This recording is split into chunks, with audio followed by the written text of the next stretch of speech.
ఇన్షాల్లా ఇన్షాల్లా.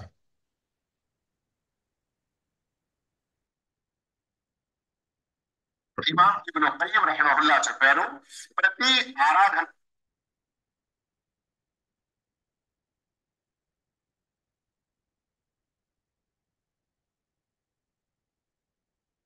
السلام عليكم ورحمة الله وبركاته. الحمد لله رب العالمين، والصلاة والسلام على سيد المرسلين نبينا محمد وعلى آله وصحبه أجمعين، أما بعد. أعوذ بالله السميع العليم من الشيطان الرجيم. فلا أقسم بالخنس.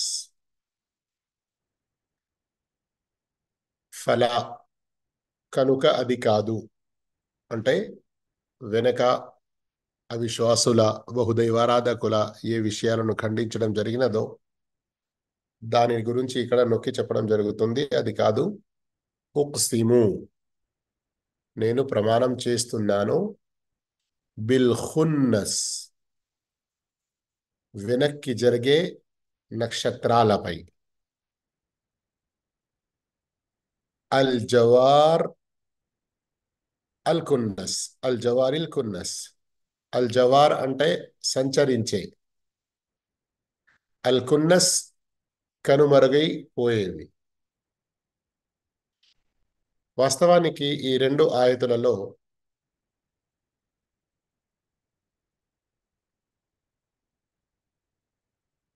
ఆకాశంలో ఉన్నటువంటి ఎన్నో గ్రహాల గురించి, నక్షత్రాల గురించి చెప్పడం జరుగుతుంది. ప్రత్యేకంగా సూర్యోదయం తర్వాత ఏవైతే దాగిపోతాయో, కనుమరుగైపోతాయో వాటి గురించి చెప్పడం జరిగింది. అల్లాహు తాలా, ఇంతకుముందే మనం ఎన్నో సందర్భాల్లో తెలుసుకున్నాము, అల్లాహు తాలా తన సృష్టిలో తనకిష్టమైన వాటి ప్రమాణం చేయవచ్చు, కానీ మనం దాసులం, కేవలం అల్లాహ్ ప్రమాణం మాత్రమే చేయాలి. వల్లైలి ఇదా అస్అస్, వల్లైల్ రాత్రి సాక్షిగా, ఇదా అస్అస్ గడిచిపోయేటప్పటి, వస్సుబ్హి ఉదయం సాక్షిగా, ఇదా తనఫస్ ప్రకాశిస్తున్నప్పటి. 4 విషయాల ప్రమాణం అల్లాహు తాలా చేసి చెప్పదలిచిన విషయం ఏమిటి? ఇన్నహు లకౌలు రసూలిల్ కరీం. ఈ సూరత్ తక్వీర్ యొక్క ప్రారంభం ప్రళయం సంభవించే సందర్భంలో గాని, ఆ తర్వాత అంటే మొదటి శంఖం ఊదబడిన తర్వాత మరియు రెండవ శంఖం ఊదబడిన తర్వాత మొత్తం ఈ విశ్వం నాశనమైపోయి మళ్ళీ అల్లాహు తాలా మానవులను పుట్టిస్తాడు లెక్క తీర్పు తీసుకోవడానికి. ఆ సమయంలో ఏమేం జరుగుతుందో సంక్షిప్తంగా చెప్పడం జరిగింది. మరియు ఎవరైనా కల్లారా ప్రళయ ప్రస్తావన చూడాలనుకుంటే సూరత్ తక్వీర్ చదవాలని ప్రవక్త వారి హదీస్ ఉంది అని కూడా చెప్పడం జరిగింది. ఆ తర్వాత ఇక్కడ 4 విషయాల ప్రమాణం చేసి అల్లాహు తాలా ఖురాన్ గురించి మరియు ఈ ఖురాన్ జిబ్రీల్ అమీన్ ద్వారా ప్రవక్త ముహమ్మద్ సల్లల్లాహు అలైహి వసల్లం పై అవతరింపజేయబడినది అన్న విషయం గురించి నొక్కి చెబుతున్నాడు. ఇక్కడ ఆయత్ నంబర్ 19లో ఇన్నహు నిశ్చయంగా, లకౌలు తప్పనిసరిగా ఇది, వాక్కు, కౌల్ వాక్కు మాట, రసూలిన్ సందేశవాహకుడు, కరీం గౌరవనీయుడైన. నిశ్చయంగా ఇది గౌరవనీయుడైన సందేశవాహకుడు జిబ్రీల్ తెచ్చిన అల్లాహ్ యొక్క వాక్కు. ఇక్కడ జిబ్రీల్ అలైహిస్సలాం గురించి ఆయత్ నంబర్ 19, ఆయత్ నంబర్ 20, ఆ తర్వాత ఆయతుల్లో కూడా చెప్పడం జరుగుతుంది. ఇంత 4 వస్తువుల ప్రమాణం చేసి ఈ మాట ఎందుకు చెప్పడం జరుగుతుంది?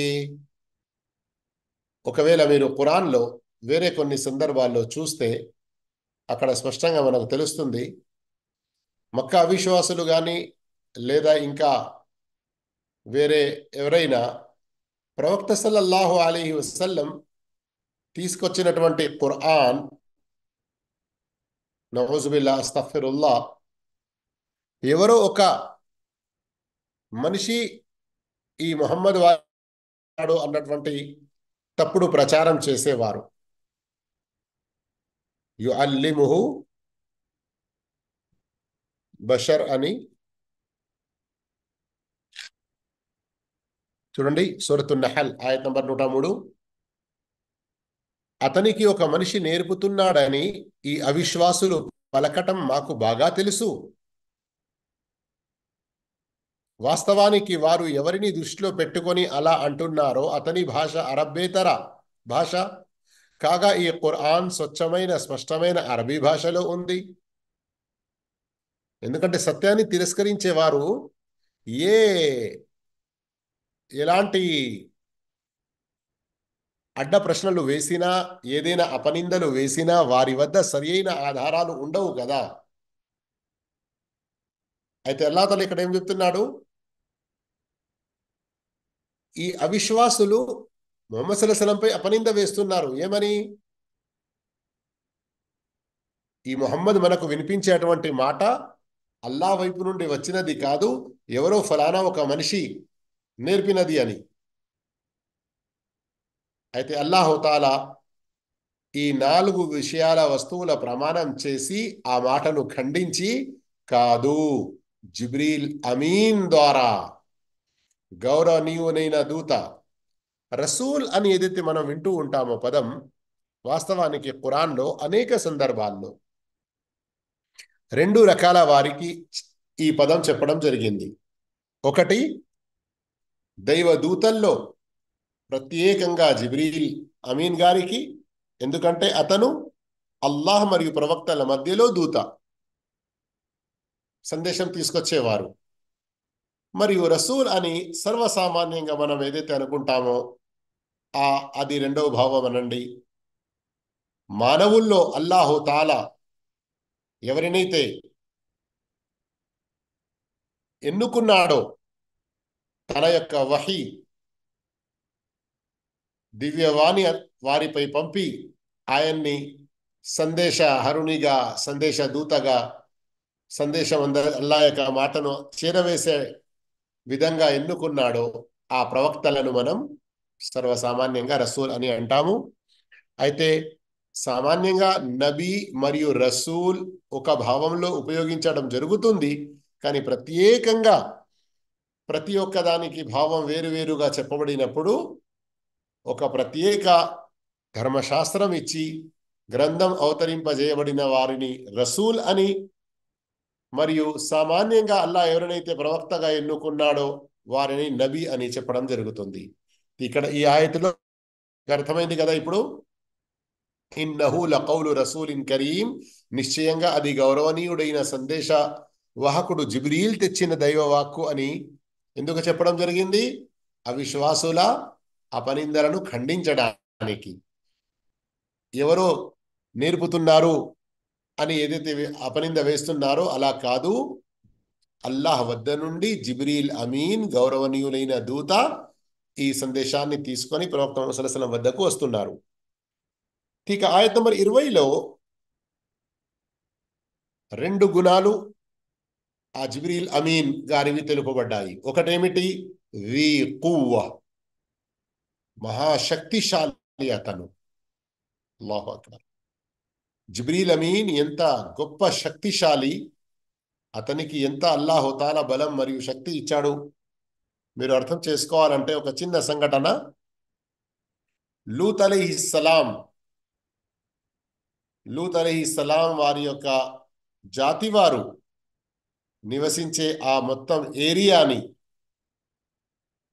కింద భూమి నుండి, అందులో పర్వతాలు, అందులో ఆ ప్రాంతంలో ఉన్న నదులు, చెట్లు, చేమలు, వారి యొక్క ఇండ్లు, మనుషులు, జంతువులు అన్నీ కలిపి ఆ మొత్తం ప్రాంతాన్ని తమ ఒక రెక్కలో ఎత్తి ఆకాశం దగ్గరికి తీసుకెళ్లి అక్కడి నుండి తిప్పికొట్టి పారేశారు.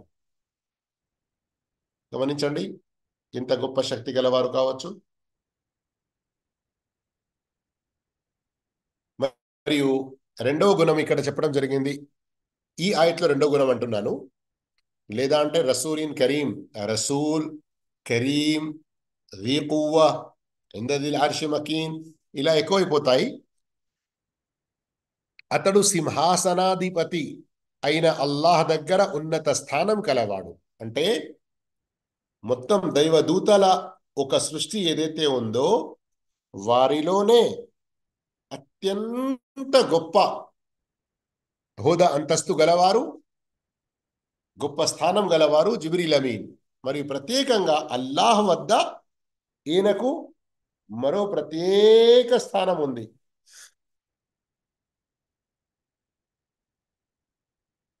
ఖురాన్లో దాని గురించి కూడా చెప్పడం జరిగింది. మీరు ఇక్కడ గమనించవచ్చును ఒకసారి.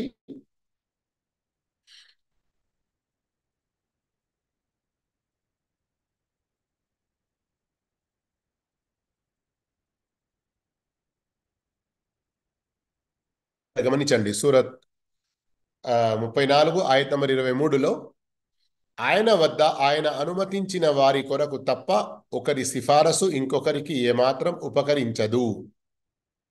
ఇక్కడికి వదలండి, ఆ తర్వాత గమనించండి.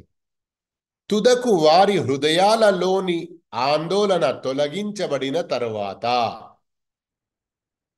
దేవదూతల గురించి చెప్పడం జరుగుతుంది ఇక్కడ. అల్లా యొక్క సందేశం దేవదూతలకు వచ్చినప్పుడు వారందరూ ఆందోళనకు, భయానికి గురి అవుతారు. కొంతసేపటి తర్వాత ఆ ఆందోళన అనేది వారి నుండి దూరం అయిపోతుంది. తుదకు వారి హృదయాలలోని ఆందోళన తొలగించబడిన తర్వాత, ఇంతకీ మీ ప్రభువు సెలవిచ్చినది ఏమిటి అని అడుగుతారు. సత్యమే పలికాడు. ఈ సత్యమే పలికాడు అన్నటువంటి మాట అందరికంటే ముందు జిబ్రీల్ అమీన్ కు స్పృహ వచ్చి ఆయన ఇతర దూతలందరికీ తెలియజేస్తారు. సత్యమే పలికాడు, ఆయన మహోన్నతుడు, ఘనాఘనుడు. అయితే అల్లా గురించి ఖాలుల్ హక్ వహువల్ అలీయుల్ కబీర్, ఈ విధంగా జిబ్రీల్ అమీన్ గారు మహాశక్తిశాలి, అల్లాహ్ వద్ద అతనికి ఉన్నత స్థానం గలదు. ఇంకా ముతాఇన్, ముతాఇన్ అతని మాట అనుసరణీయం. ముతా అంటే ఎవరినైతే అనుసరించడం జరుగుతుందో, ఎవరి ఇతాఅత్ చేయడం జరుగుతుందో. అయితే జిబ్రీల్ అమీన్ ఎలాంటి వారు? అల్లా యొక్క సందేశం ఆయన ఇతరుల దూతలకు ఇచ్చినప్పుడు ఆ దూతలందరూ కూడా జిబ్రీల్ అమీన్ని అనుసరిస్తారు.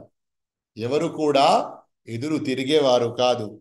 జిబ్రీల్ అమీన్ ఒక మాట చెప్పారంటే అందరూ ఆయనకు విధేయత చూపుతారు.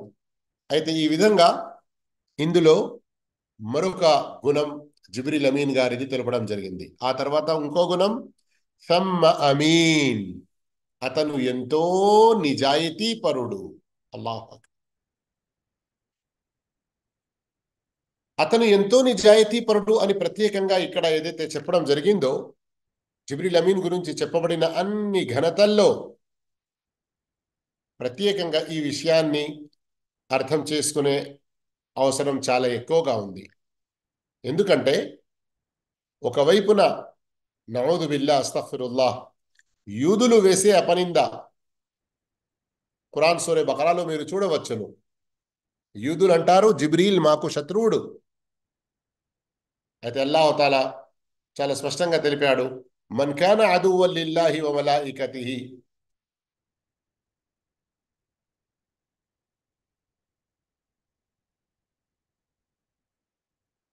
చూస్తున్నారా? కుల్ మన్ కాన అదువ్వన్ లి జిబ్రీల్, ఓ ప్రవక్త వారికి చెప్పు, జిబ్రీల్కు శత్రువు అయిన ప్రతివాడు అల్లాహ్తో శత్రుత్వాన్ని కొని తెచ్చుకున్న వాడన్న యథార్థాన్ని గ్రహించాలి. ఎందుకంటే అల్లాహ్ సూచన పైనే ఆయన నీ హృదయంపై ఈ సందేశాన్ని అవతరింపజేశాడు. ఇది ఖురాన్ తనకు పూర్వం వచ్చిన గ్రంథాలను ధృవీకరిస్తుంది, విశ్వసించే వారికి మార్గదర్శకత్వం వహిస్తూ వారికి శుభవార్త ఇస్తుంది. ఈ యూదులు జిబ్రీల్ అమీన్ని ఎందుకు ఇలా శత్రుడు అని అన్నారు?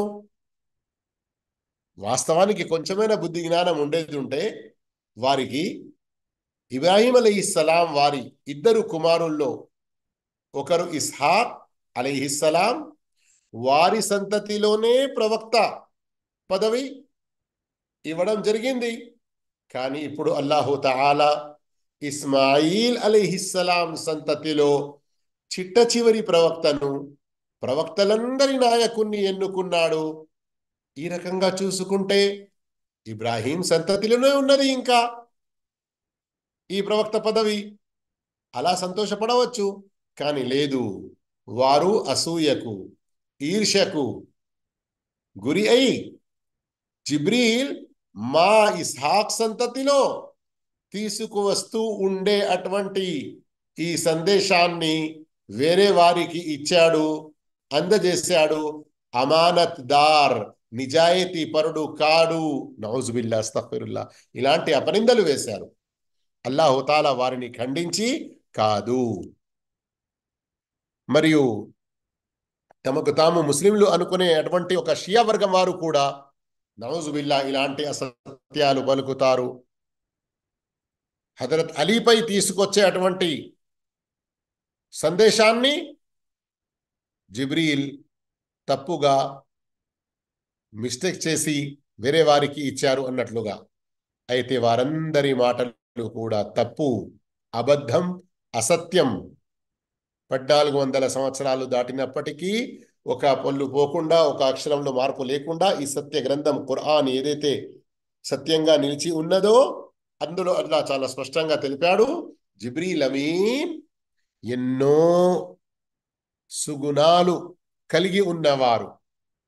ఆయన రసూల్, దూత, కరీం గౌరవనీయులు, వి కువ్వ శక్తిశాలి, ఇందదిల్ అర్షి మకీన్ అల్లాహు వద్ద ఎంతో గొప్ప స్థానం గలవారు, ముతాయిన్ అందరూ ఆయన్ని అనుసరిస్తారు, థమ్మ అమీన్ ఇంకా ఆయన ఎంతో గొప్ప నిజాయితీ పరుడు. వమా సాహిబుకుం బిమజ్నూన్, ఓ ప్రజలారా మీ ఈ సహచరుడు పిచ్చివాడు కాడు. ఇక్కడ సాహిబ్, సహచరుడు అంటే మక్కావాసులకు చెప్పడం జరుగుతుంది. మీరు ముహమ్మద్ సల్లల్లాహు అలైహి వసల్లం వారిని ఏదైతే నౌజుబిల్లా, అస్తగ్ఫిరుల్లా, పిచ్చివాడు అని ఇంకా వేరే కొన్ని పేర్లు తప్పుగా పెడుతున్నారో వాస్తవం ఏమిటంటే పిచ్చివాడు ఎంత మాత్రం కాదు. ఇది కూడా ఈ ఆయతిలో కూడా వారు వేసే అపనిందలను ఖండించడం జరిగింది. మరియు మన ప్రవక్త ముహమ్మద్ సల్లల్లాహు అలైహి వసల్లం జిబ్రీల్ అమీన్ అలైహిస్సలాంని చూసిన సంఘటనను 23వ ఆయతులో అల్లాహ్ తెలుపుతున్నాడు, వలఖద్ రఆహు బిల్ ఉఫుకిల్ ముబీన్. అతను అంటే మన ప్రవక్త ముహమ్మద్ సల్లల్లాహు అలైహి వసల్లం ఆ సందేశహరుణ్ణి అంటే జిబ్రీల్ అమీన్ని స్పష్టమైన గగన తలంపై చూసి ఉన్నాడు. ఈ విషయం మనకు సూరతున్ నజ్మ్లో కూడా చెప్పడం జరిగింది. సూరతున్ నజ్మ్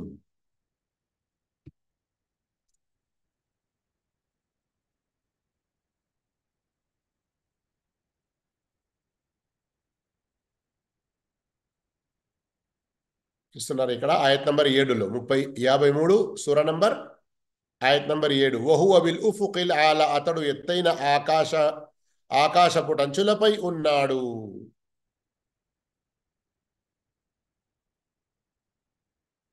అయితే జిబ్రీల్ అమీన్ ఆయన యొక్క అసలైన సిసలైన సృష్టి ఏదైతే ఉందో,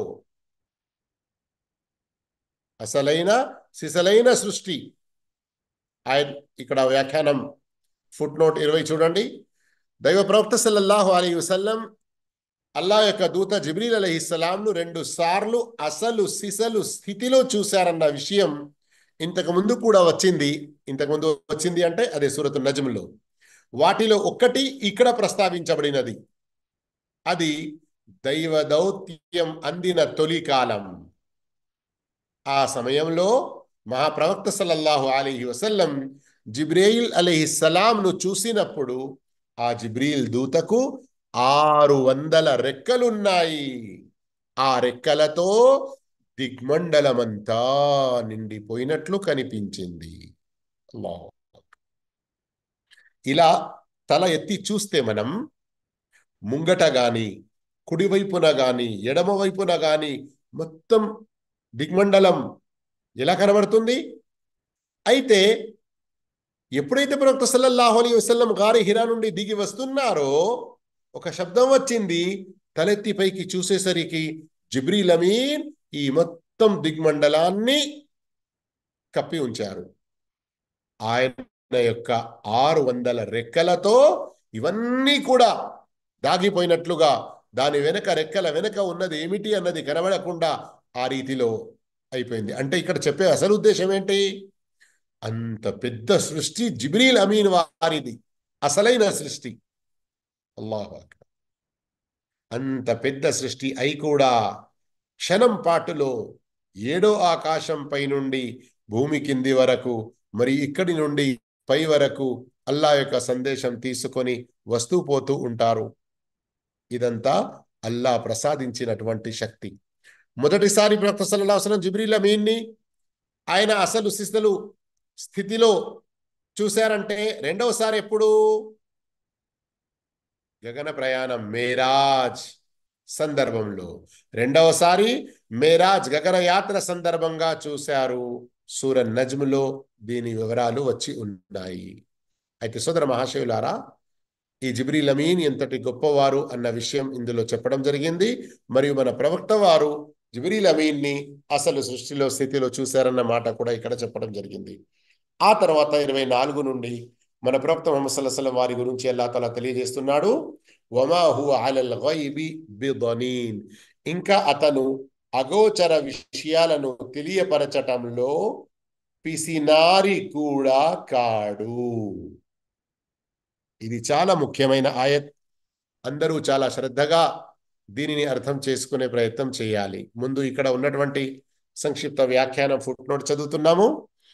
అంతిమ దైవ ప్రవక్త సల్లల్లాహు అలైహి వసల్లం నిజాయితీ తత్పరత గురించి ఈ ఆయతులో చెప్పబడినది.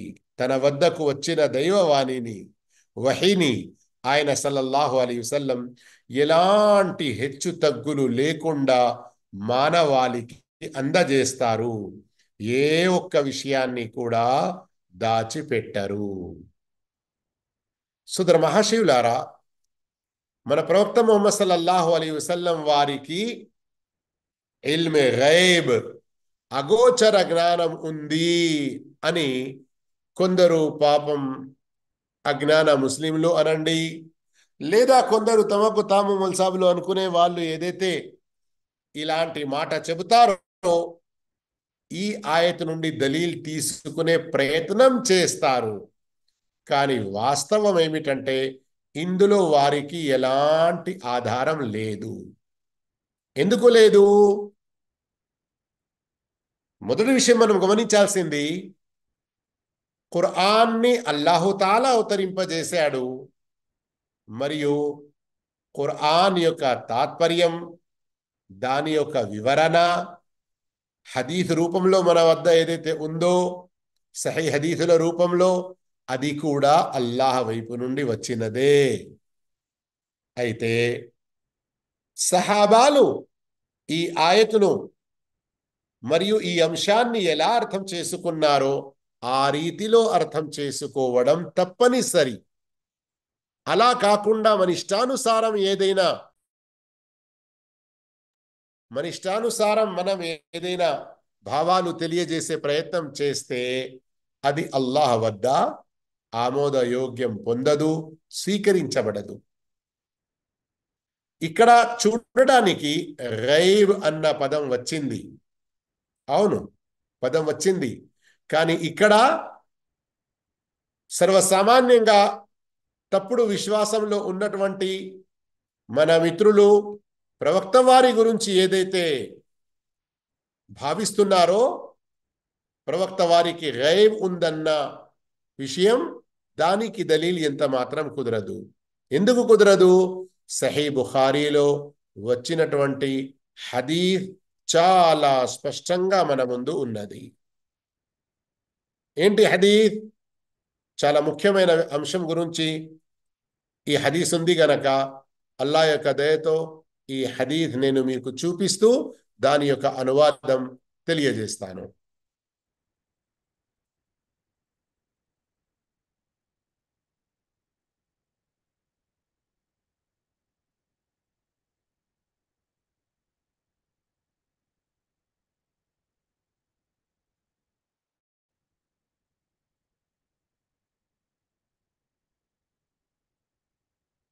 సహీ బుఖారీ హదీస్ నంబర్ 4612 4612 హజరత్ ఆయిషా సిద్దికా రదియల్లాహు తాలా అన్హా తెలియజేస్తున్నారు. ఇదిగోండి,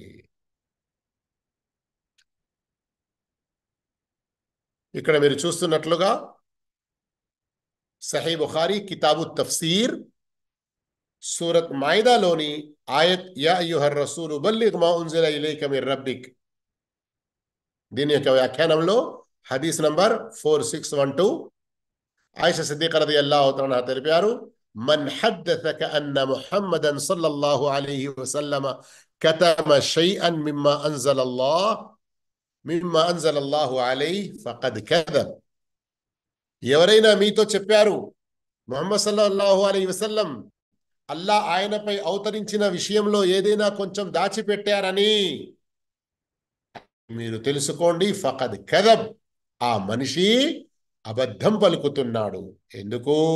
వల్లాహు యఖూల్, అల్లా తెలుపుతున్నాడు, యా అయ్యుహర్ రసూలు బల్లిగ్ మా ఉన్జిల ఇలైక మిర్ రబ్బిక్, ఓ ప్రవక్త మీరు మీపై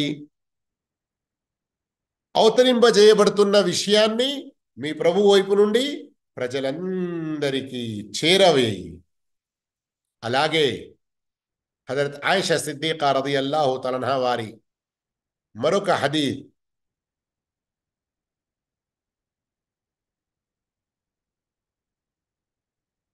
సహీ బుఖారీలోనే 3234 పక్కన మీరు చూస్తున్నారు. ఆయిషా రదియల్లాహు అన్హా చెప్పారు, మన్ జఅమ అన్న ముహమ్మదన్ రఆ రబ్బహు ఫఖద్ అఅదం. ముహమ్మద్ సల్లల్లాహు అలైహి వసల్లం తమ ఈ కళ్ళతో తమ ప్రభువును చూశారు అని ఎవరైనా ఆరోపిస్తే అతడు చాలా పెద్ద అబద్ధం, ఘోరమైన మాట పలికిన వాడు. వలాకిన్ ఖద్ రఆ జిబ్రీల ఫీ సూరతిహి వ ఖల్ఖిహి సాద్దుం మా బైనల్ ఉఫుక్. వాస్తవానికి ప్రవక్త సల్లల్లాహు అలైహి వసల్లం జిబ్రీల్ అమీన్ని ఆయన అసలు స్థితిలో చూశారు. అప్పుడు ఆయన దిగ్మండలాన్నంతటిని కూడా మూసివేశారు, అంటే ఏమీ కనబడకుండా అయిపోయింది.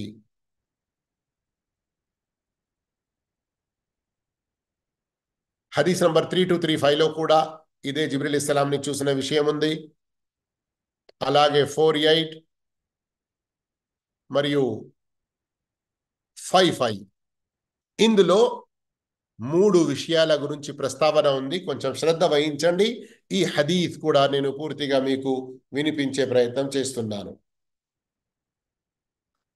మస్రూక్ అడుగుతున్నారు, అన్ మస్రూక్, ఆయన ఆయిషా సిద్దికా రదియల్లాహు తఆలా అన్హా వారిని ప్రశ్నించారు, యా ఓ మా విశ్వాసుల మాతృమూర్తి, హల్ రఆ ముహమ్మదున్ సల్లల్లాహు అలైహి వసల్లం రబ్బహు, ప్రవక్త సల్లల్లాహు అలైహి వసల్లం తమ ప్రభువును చూశారా? ఫకాలత్, ఆమె చెప్పారు, లఖద్ కఫ్ఫ షఅరి మిమ్మా ఖుల్త్, నా రోమాలు నిలబడుతున్నాయి మీరు చెప్పిన ఈ మాట వల్ల. ఏంటి, ఏం మాట్లాడుతున్నావు నీవు? ఖురాన్లోని 3 ఆయతుల గురించి నీకు తెలియదా? ఎవరైతే ఈ 3 మాటలు మాట్లాడుతారో అతను పచ్చి అబద్ధం పలుకుతున్నట్లు, అతడు అసత్యం మాట్లాడుతున్నట్లు. ఒకటేమిటి? ముహమ్మద్ సల్లల్లాహు అలైహి వసల్లం అల్లా తమ ప్రభుని చూశాడు అని అనడం వాస్తవంగా అతడు అబద్ధం పలుకుతున్నాడు. ఎందుకంటే ఖురాన్లో సూరతుల్ అన్ఆమ్ ఆయత్ నంబర్ 103లో ఉంది, లా తుద్రికుహుల్ అబ్సార్ వహువ యుద్రికుల్ అబ్సార్ వహువల్ లతీఫుల్ ఖబీర్. అల్లాను ఎవరు చూడలేరు, ఏ కళ్ళు కూడా ఆయన్ను అందుకోలేవు, మరియు అల్లా ప్రతి ఒక్కరిని చూడగలుగుతాడు. అల్లా చాలా సూక్ష్మంగా ఎరిగినవాడు, అన్ని విషయాల జ్ఞానం కలవాడు.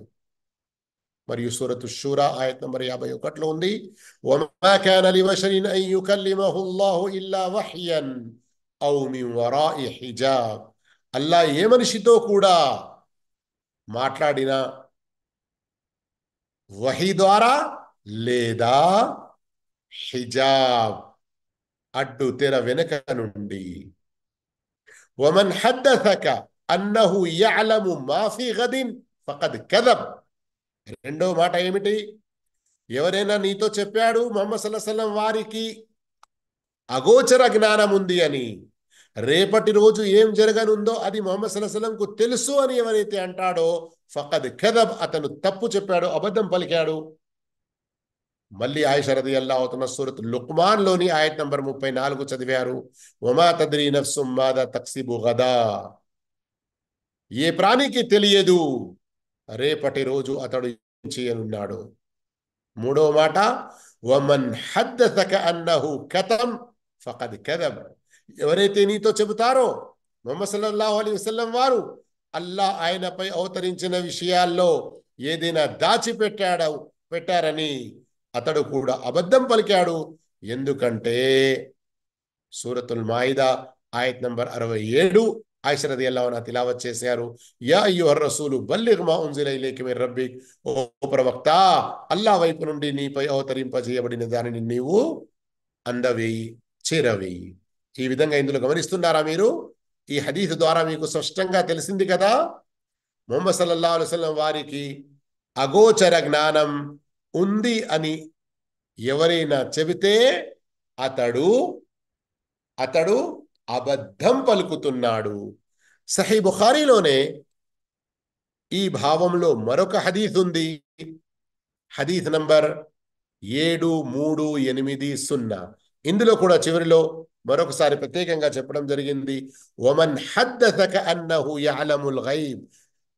ఎవరైతే నీతో చెబుతారో ముహమ్మద్ సల్లల్లాహు అలైహి వసల్లం వారికి గైబ్, అగోచర జ్ఞానం ఉంది అని, ఫఖద్ కదబ్, అతడు అబద్ధం పలికాడు.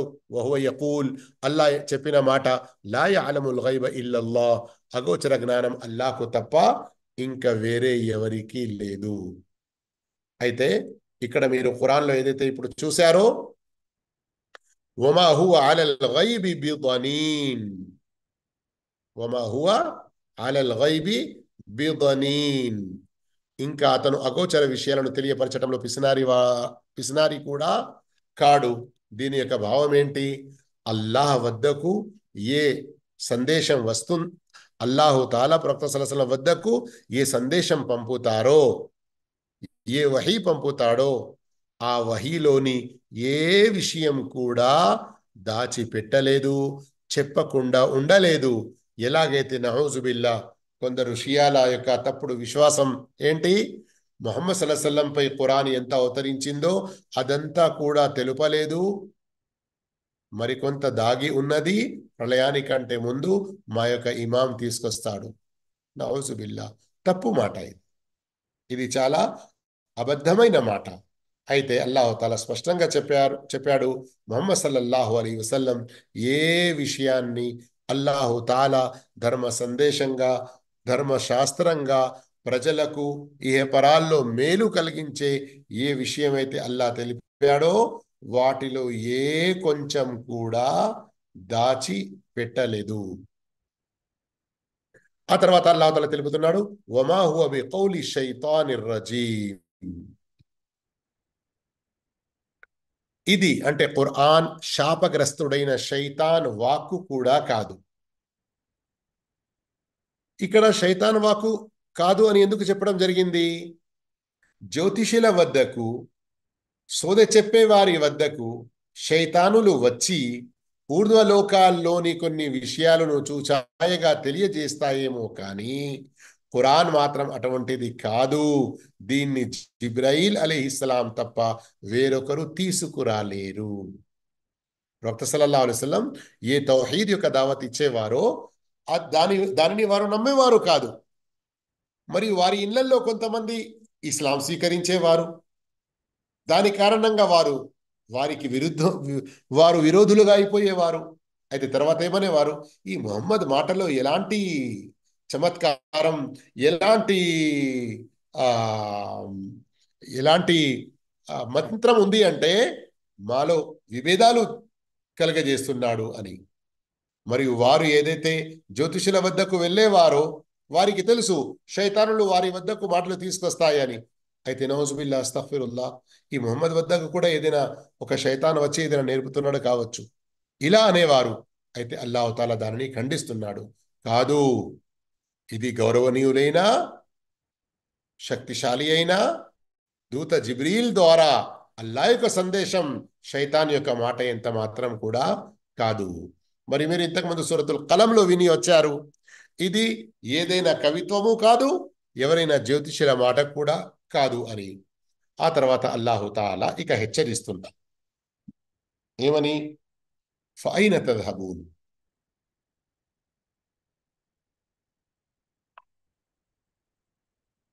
ఫైన తద్హబూన్, మరి మీరు ఎటుపోతున్నారు అంటే మీరు ఖురాన్కు వ్యతిరేకంగా, ప్రవక్త ముహమ్మద్ సల్లల్లాహు అలైహి వసల్లంకు వ్యతిరేకంగా ఏ ఏ ఆరోపణలు లేపారో వాటన్నిటికీ సమాధానం ఇవ్వడం జరిగింది. సత్యం చాలా స్పష్టంగా మీకు తెలియజేయడం జరిగింది. అయినా కానీ మీరు ఈ సత్యాన్ని అర్థం చేసుకోరా? ఈ యథార్థం మీకు తేటతెల్లమైనప్పుడు మీరు దీని పట్ల ఎందుకు విముఖత చూపుతున్నారు? ఈ సత్యాన్ని మీరు ఎందుకు ఒప్పుకోరు? మీరు ఎడిపోతున్నారు అంటే ఈ సత్యాన్ని వదిలి ఎడిపోతున్నారు. ఇన్ హువ ఇల్లా జిక్రుల్ లిల్ ఆలమీన్, సమస్త లోకవాసుల కొరకు హితోపదేశం. కానీ ఈ హితోపదేశాన్ని ఎవరు స్వీకరించగలుగుతారు? లిమన్ షా మిన్కుం అన్ యస్తకీం, ముఖ్యంగా మీలో రుజుమార్గాన నడవదలిచిన వారి కోసం. ఇక్కడ గమనించండి ఈ రెండు ఆయతులను 27, 28. సమస్త లోకవాసుల కొరకు హితోపదేశం. కానీ నాకు హితోపదేశం కావాలి, నేను సత్య మార్గాన నడవాలి అన్నటువంటి తలంపుతో ముందుకు వచ్చేవారు, అల్లాతో హిదాయత్ కోరేవారు, అల్లాతో రుజుమార్గం గురించి వెతికేవారు, అలాంటి వారికే ఈ హితోపదేశం ప్రాప్తమై వారు సన్మార్గాన రాగలుగుతారు. ఈ రోజుల్లో కూడా మన ముస్లిం సోదరుల్లోనే చూసుకోండి, ముస్లిం కుటుంబాల్లో పుట్టారు కావచ్చు, సంవత్సరాల తరబడి నుండి ఇస్లాం స్వీకరించి ఇస్లాంలో ఉన్నారని తమకు తాము తృప్తిగా, కానీ ఖురాన్ చదవరు, 5 పూటల నమాజు చెయ్యరు, అల్లా పంపినటువంటి ఖురాన్ హదీసుల ద్వారా జ్ఞానం పొందే ప్రయత్నం చెయ్యరు. ఏమవుతుంది? సన్మార్గాన స్థిరంగా ఉండలేకపోతున్నారు. సై ముస్లింలో వచ్చిన ఒక హదీసును గమనించండి. ప్రవక్త సల్లల్లాహు అలైహి వసల్లం తహజ్జుద్ నమాజ్ కొరకు నిలబడినప్పుడు కొన్ని సందర్భాల్లో మనం సుబ్హానకల్లాహుమ్మ బిహమ్దిక తబారక ఇస్ముక లేదా అల్లాహుమ్మ బాయిద్ బైన ఏదైతే చదువుతామో అదే చోట, అంటే నమాజ్ ప్రారంభంలో అల్లాహుమ్మ రబ్బ జిబ్రాయీల వ మీకాయీల వ ఇస్రాఫీల ఫాతిర అస్సమావాతి వల్ అర్ద్ ఆలిముల్ గైబి వశ్షహాదా అంత తహకుము బైన ఇబాదిక ఫీమా హుమ్ ఫీహి యఖ్తలిఫూన్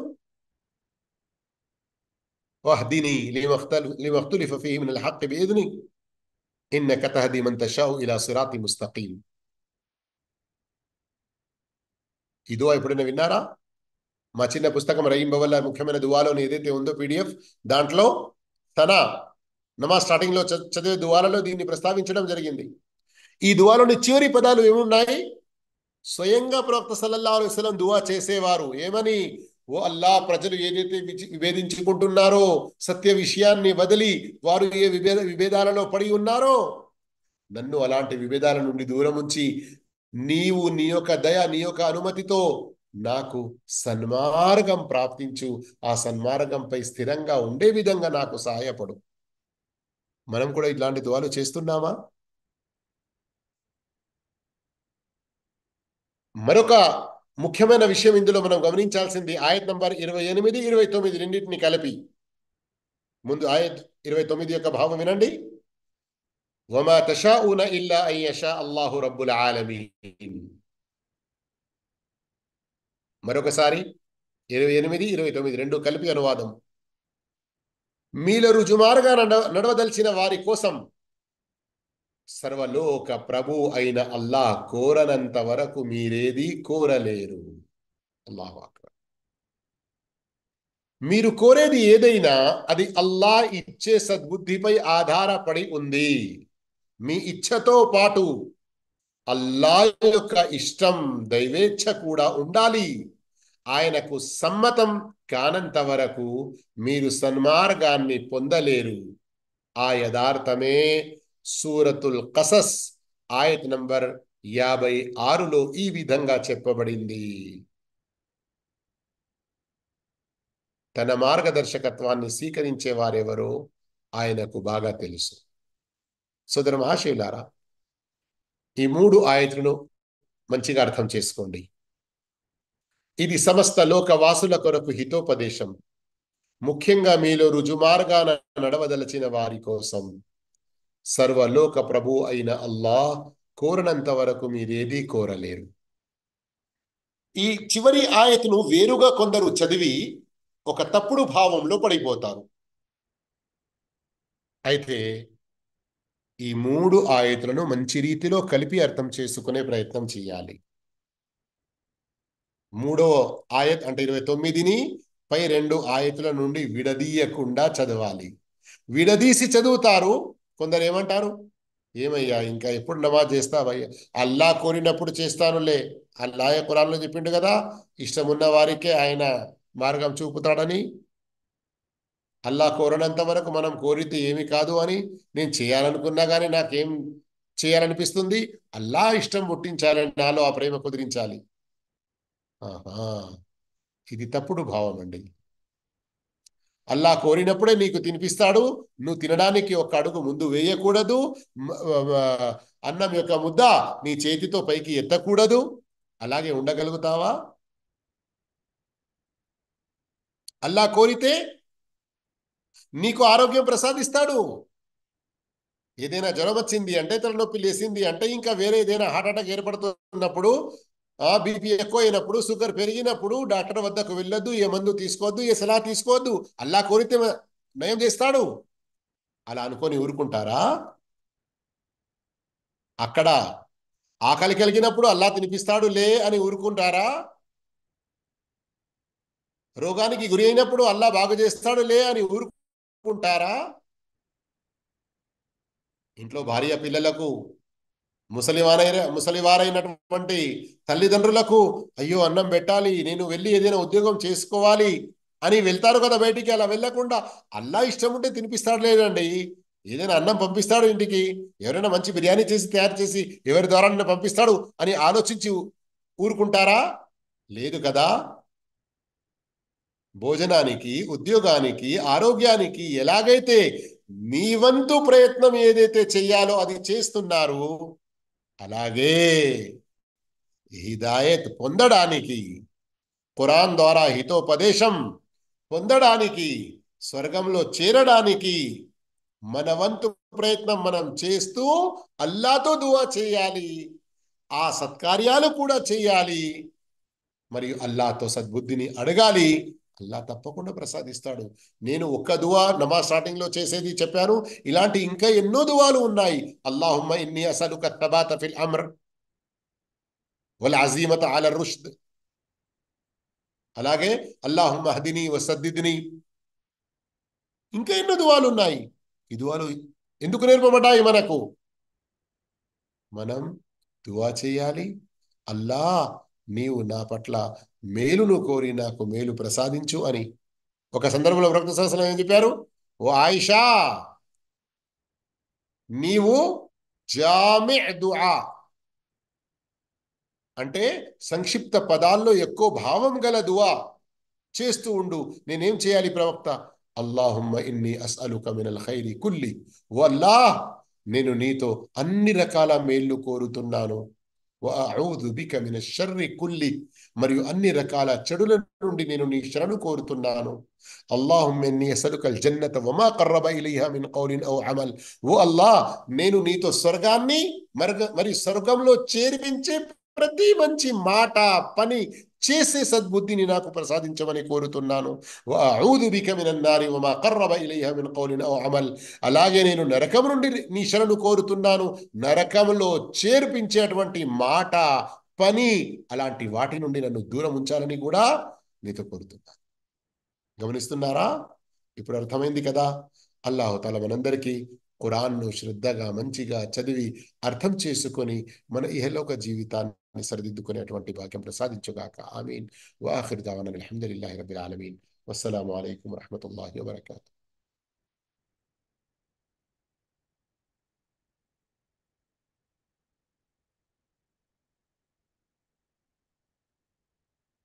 ఎవరి వద్ద ఏదైనా ప్రశ్న ఉందా?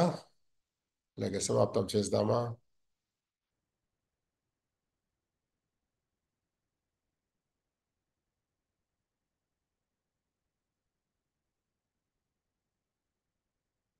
جزاكم الله خيرا. سبحانك اللهم وبحمدك أشهد أن لا إله إلا أنت أستغفرك وأتوب إليك. السلام عليكم ورحمة الله. ఎవరో మెసేజ్ రాశారు, దుఆ. ఆహా, ఇన్షాల్లా వీటిలోని కొన్ని దువాలు నేను గ్రూప్లో పంపిస్తాను. బీదినిల్లా బీదినిల్లా. జజాకుముల్లాహు ఖైరా. సుబ్హానకల్లాహు వబిహమ్దిక అష్హదు అన్ లా ఇలాహా ఇల్ల అంత అస్తగ్ఫిరుక